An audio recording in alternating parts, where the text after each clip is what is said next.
میرا اوپینین یہ ہے کہ اس دفعہ جب یہ ہم نے گرایا نا سارا کچھ, پورے گھر کو ہم نے گرا کے زیرو کر دیا ہوا, اس کو ہم زیرو چکے ہیں, اور ہم دوبارہ ایک پلان سوچ رہے ہیں کہ ہم نے کھڑا کرنا ہے. مجھے لگتا ہے یہ آخری چانس ہے, اس کے بعد نہیں ایسا ہو سکتا. یہ سب کو سوچ لینا چاہیے. ایوری سنگل ٹائم میں کہتا ہوں اس بات کو اس ملک کے جو اصل مالک ہیں, وہ جو اندر ہیں, جو باہر ہیں, جو آپ ہیں, جو میں ہوں, اور جو سننے والے ہیں, ہم سب کو سمجھ لینا چاہیے یہ آخری چانس ہے. کیونکہ اگر اب ہم نے نہ سمجھا اور پھر ہم نے یہی کیا تو بہت بڑا نقصان ہو سکتا ہے. شاہ صاحب, پاکستان جب سے بنا ہے تو سوسائٹی کا ماضی اگر دیکھیں, پاکستان کی ڈیولپمنٹ ہوتے ہوئے 70-75 سال گزر گئے ہیں. سوسائٹی کہاں پہ سٹارٹ ہوئی as a Pakistani society, Pakistani nation, ہم کہاں پہ کھڑے ہیں اس وقت آج کے دور میں, اور ممکنہ طور پر اگلے 15-20 یا 25 سال میں ملک کا مستقبل جو ہے وہ سوشل جو ہماری سٹینڈرڈز ہیں اس کے حوالے سے آپ پاکستان کو کہاں پہ دیکھتے ہیں. اور میں آپ سے یہ ریکویسٹ کروں گا کہ ہم نے obviously we will have to be as realistic as possible and then positive. So we want to be positive, yes, but at the same time we need to bear in mind the reality. وہ realistic approach کے مطابق آپ کا کیا ہے؟ دیکھیں آپ اس کو نہ سمجھنے کے لیے میں ایک مثال دوں گا. یہ ایک پلاٹ تھا جس کا رقبہ جو تھا وہ 7 لاکھ سم تھنگ کوئی, یہ ہم نے حاصل کر لیا تھا آج سے 76 سال پہلے. اس کو ہم نے بنانا شروع کیا, اس پہ گھر جس کا ایک نقشہ بناؤ, اور اس کے چند ہی سالوں کا پتہ لگا کہ نہیں یہ ٹھیک نہیں ہے, مستری چینج کرو, ٹھیکیدار چینج کرو, پھر چینج ہو گیا, پھر دوبارہ ڈیمالش ہونے کے بعد کتنا وقت انرجی ضائع ہوا. اس کے بعد ایک نئی پارٹی ہم نے ہائر کی اور اس کو کہا کہ ٹھیکہ اس کو دیتے ہیں, اور یہ وینڈر بڑا اچھا ہے, اور اس کو اسائنمنٹ دیتے ہیں. اس کو بنانے میں بھی اس نے کہا جی میرے بڑے مسائل ہیں, میں بالکل لے آؤں, آپ مجھے سپورٹ کریں, ابھی میں گمنام ہوں. ہم نے اس کو سپورٹ کرنا شروع کیا, اس کو کھڑا کیا, اور کھڑا کر کے تقریباً جو کہہ لیجیے 70% بنا تھا. ہم نے کہا نہیں یہ 2 کمرے ٹھیک نہیں. اس نے کہا جی 2 ٹھیک کر دیتا ہوں. ہم نے کہا جی نہیں 2 نہیں سارے کرا. ہم نے پورا گھر پھر گرا دیا, پھر ڈیمولش ہو گیا. یہ تیسری بار پھر ہوا, یہ چوتھی بار پھر ہوا. میرا یہ خیال ہے کہ ابھی تک یہ کوئی 7 دفعہ 8 دفعہ یہ ہو چکا ہے. مجھے ایسا لگتا ہے اس میں ایک نیگیٹو بات ہے اور ایک پازیٹیو بات ہے. یہ میرا گمان ہے, غلط ہو سکتا ہے, یہ میرا اوپینین ہے ایک اینالسٹ ہونے کے ناطے, ایک اوپینین میکر ہونے کے ناطے, ایک انفلوئنسر ہوں. آپ کے اپنا اوپینین ہو سکتا ہے, 22 کروڑ کا میرے سے مختلف ہو سکتا ہے, لیکن میرا رائٹ ہے, میں اوپینین تو رکھ سکتا ہوں. میرا اوپینین یہ ہے کہ اس دفعہ جب یہ ہم نے گرایا نا سارا کچھ, پورے گھر کو ہم نے گرا کے زیرو کر دیا ہوا, اس کو ہم زیرو چکے ہیں, اور ہم دوبارہ ایک پلان سوچ رہے ہیں کہ ہم نے کھڑا کرنا ہے. مجھے لگتا ہے یہ آخری چانس ہے, اس کے بعد نہیں ایسا ہو سکتا.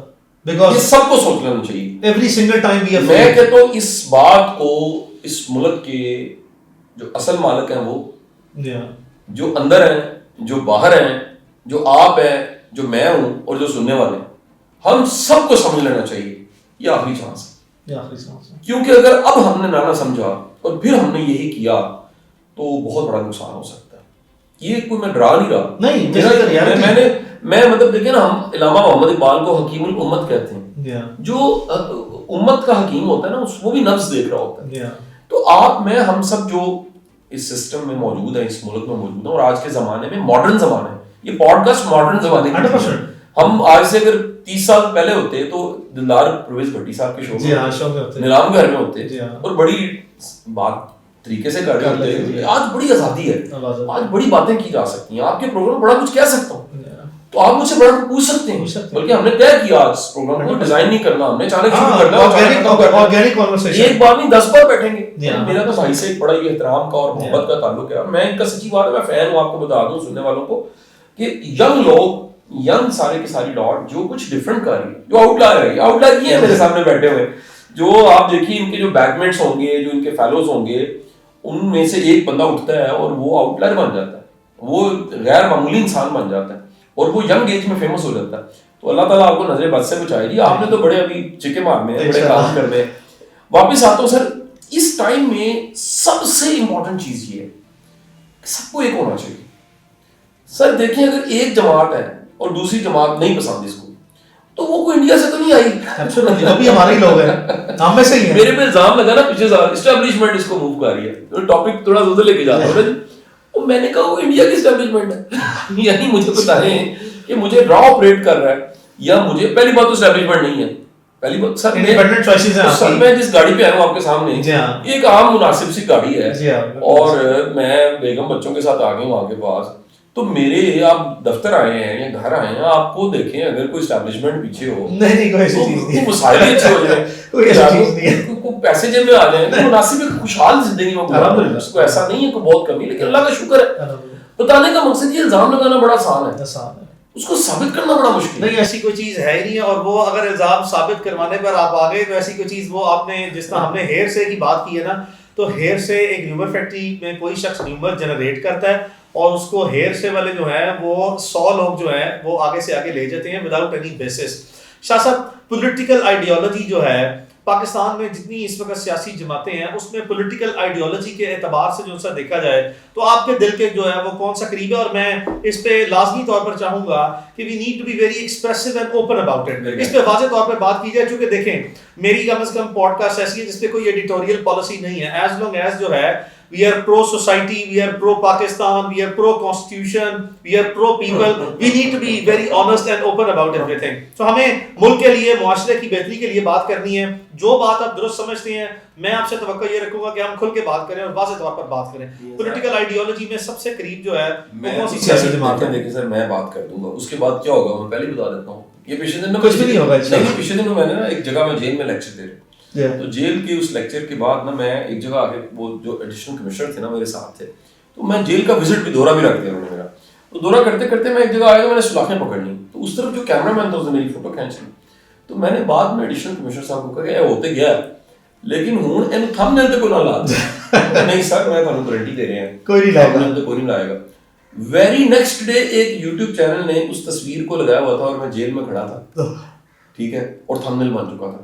یہ پرابلم ہے. میں تو اوپینین دے دوں گا, میں نے اس سے پہلے بھی اوپینین دی ہے, اور اس کا نتیجہ کیا ہوا اس میں سے کوئی ایک ٹکڑا پکڑا جاتا ہے, اس کو اس کی اینگلنگ یا یہ سب سے بڑا ظلم ہم کا. شاہ صاحب میری پوڈ کاسٹ پہ کسی نے اگر ایسی جو ہے وہ تھم نیل دیا نیگیٹو قسم کا, نیگیٹو سے میری مراد یہ ہے کہ فیکٹس کے خلاف جا کے جو یہاں پہ کانورسیشن کی اسپرٹ ہے اس کے خلاف جا کے, تو I'll make sure that we pursue not only the legal notice but the case, اور we will take everybody to the cleaners. بندے تیار ہو جائیں سارے کے سارے, یہ میں لے جاؤں گا سیدھا ہم نے لیگلی سو کر دیں. ہاں یہ کریں گے اگر اینگلنگ غلط ہوئی. ہاں اینگلنگ جو بات جس اسپرٹ میں ہے کانورسیشن میں اس کو ایز اٹ از جو سا رپورٹ کرتے ہیں we don't have a problem. دیکھیں سر دیکھیں 2-3 باتیں. پہلی بات تو یہ ہے کہ یہ جتنے موجود ہیں لیڈر جتنے موجود ہیں یہ سارے میرے ملک کے لیڈر ہیں. ایبسولوٹلی یہ اچھے ہیں یہ برے ہیں.